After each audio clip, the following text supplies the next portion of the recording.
We farm on her parents' farm. It's a third generation farm, and her grandmother came here in the 20s, and then her dad and mother lived here, and then five. Anyway, we're grain free, so we're grass fed organic. We're very conscious of what we do with the land. We keep our on our land all the time. We may have a field that's like this spring. I worked up a field to reseed, and so it's only bare as long as it took to work it up and to reseed it. We try and keep every drop of water. All of us do every drop of water where it falls, because that's great. Where it falls, if it starts to run, then it causes problems. And so there's a growing demand for the kind of crops and products that we produce, and I think it's going to grow quite a bit yet. It feels good to do something that you're proud of. It feels good to do something that you're knowing you're doing the very best you can at, and it feels good to be around people who are trying to do the same things that we're doing, and it's good to be able to talk with our consumers who like what we do, appreciate it. And so for us, it's been a win-win-win, and we just really do appreciate this chance to do this.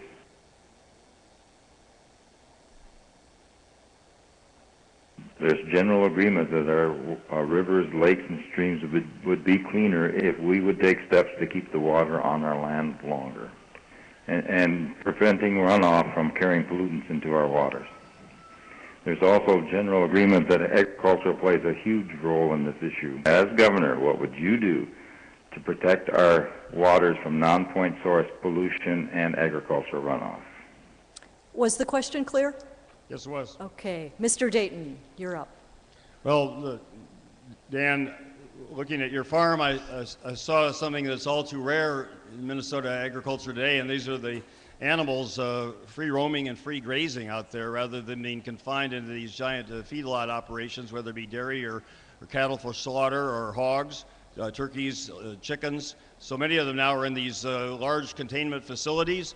The manure is flushed into lagoons and often not even covered. And a lot of that runs off. A lot of it is put on excessively onto cropland, and that's a principal source of what we call non-point source pollution, which is really a misnomer because every pollution has its source. Back when I ran for governor in 1998, I chose as my lieutenant governor running mate an anti-corporate feedlot activist, Julie Jansen, whose daycare center and her Century Farm were being destroyed by two corporate feedlots and these giant cesspool lagoons from hog manure that were just put, of course, they're always upwind, downwind for her, from her home and from her small business. The Minnesota Pollution Control Agency would do nothing. In fact, I've renamed it the Minnesota Pollution Cooperation Agency. And when in fact it ought to be the Minnesota Pollution Reduction Agency. And they've been so far behind the curve in what their responsibilities are to protect citizens and protect responsible farmers and protect our water from the kind of excessive contamination by these giant feedlot operations. So Dan, thank you for practicing responsible farming. My administration will try to get others to do the same. Mr. Horner.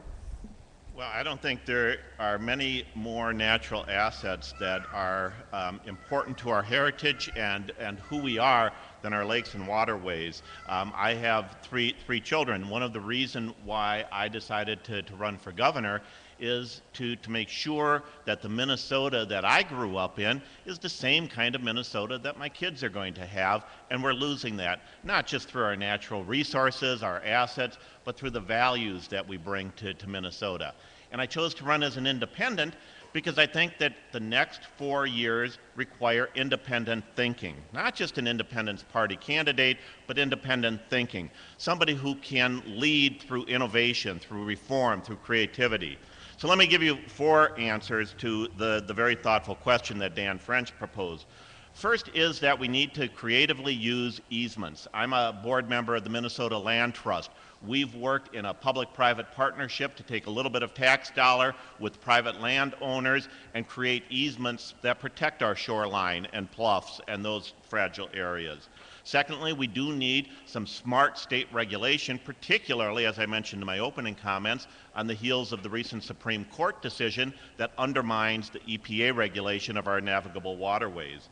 Thirdly, we do need to be smart about how we use the legacy amendment and invest in wildlife habitat protection. And thirdly, I worked with Dave Dernberger when he created the issues that are solving non-point source pollution.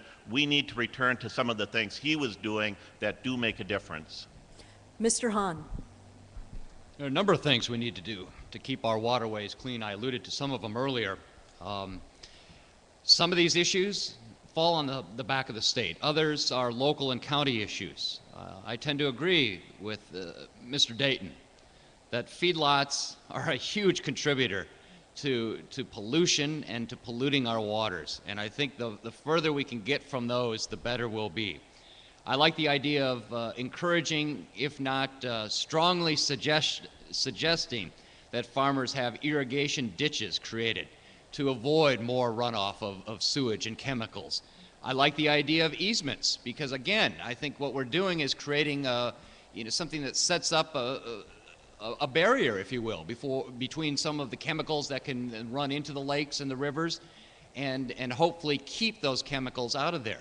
The state does have a role. Even though I said earlier I don't like the idea of the state legislating and mandating everything, there is a role for operations like the governor to step in and say, hey, this is what we have to do, and we have to do it well. So I'm not opposed to that. I just think there's a fine line, and as governor, I'm going to walk that fine line and work with all the people involved. Mr. Intenza.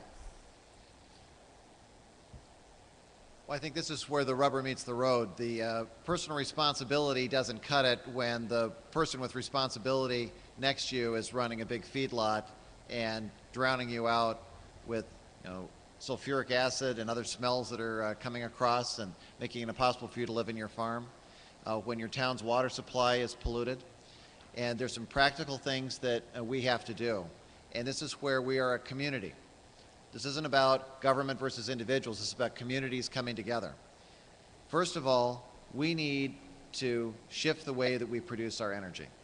And we need to move aggressively into the next generation of grass-based liquid fuels using cellulosic. This allows us to plant grasses so our farmers, instead of putting corn and other crops like that on marginal land that are near lakes and rivers, can plant grasses that will help trap runoff and pollution.